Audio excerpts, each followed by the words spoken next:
નમસ્કાર મિત્રો, વિડીયોમાં તમારું સ્વાગત છે।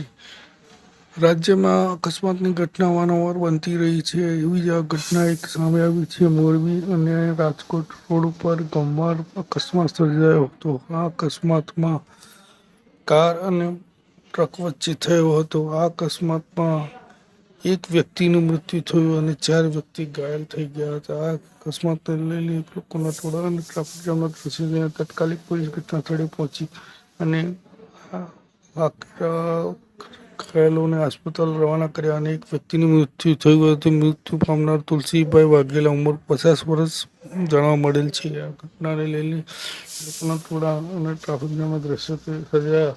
ઘાયલોને તાત્કાલિક હોસ્પિટલમાં રવાના કર્યા હતા અને આ ઘટનાને પગલે ટ્રાફિક જામ હળવો કરવા પોલીસે ભારે જહેમત ઉઠાવી હતી। આ ઘટનાને લઈને તમારું શું કહેવું છે? કોમેન્ટ કરીને જણાવો। ધન્યવાદ। આપનો દિવસ શુભ રહે।